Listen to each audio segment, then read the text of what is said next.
കുട്ടികൾക്ക് പനി ഉണ്ടാകുമ്പോൾ നമ്മൾ ഒരിക്കലും ചെയ്യാൻ പാടില്ലാത്ത ആസ് എ പാരൻറ്റ് ചെയ്യാൻ പാടില്ലാത്ത മെയിൻ 4 പോയിന്റ്സ് ആണ്. ഒന്ന്, നമ്മൾ ഈ ഓവർ ബ്ലാങ്കറ്റ് ഇട്ട് പൊതിയുക. അപ്പോൾ എന്താ സംഭവിക്കുക, ആൾറെഡി കുട്ടി ഓവർ ടെമ്പറേച്ചർ ഹൈ ആണ്, അതിൻ്റെ കൂടെ ഓവർ ഹീറ്റപ്പ് ആവും, കുട്ടിയുടെ പനി ഒന്നുകൂടി കൂടും. ഇവൻ ഒരു 5-6 വയസ്സുള്ള കുട്ടികളാണെങ്കിൽ ഫിറ്റ്സ് പോലത്തെ കോംപ്ലിക്കേഷൻസ് വരാൻ ചാൻസ് ഉണ്ട്.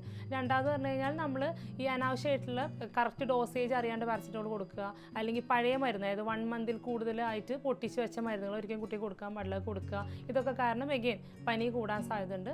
മൂന്നാമത് തന്നെ ഡീഹൈഡ്രേഷൻ. കുട്ടികൾക്ക് ഭയങ്കര ക്ഷീണം ഇപ്പോൾ വരുന്ന സമയമാണ്. അപ്പോൾ ഫുഡ് കഴിച്ചതിന് കുഴപ്പമില്ല, കുട്ടികൾക്ക് ഡീഹൈഡ്രേഷൻ വരാണ്ടിരിക്കാം. വെള്ളം, ജ്യൂസ്, പിന്നെ എന്താ വെച്ചാൽ സൂപ്പ് കാര്യങ്ങൾ, ഇപ്പോൾ ചെറിയ മക്കളാണെങ്കിൽ മുലപ്പാൽ പോലത്തെ കുടിക്കാനായിട്ട് കൊടുക്കുക.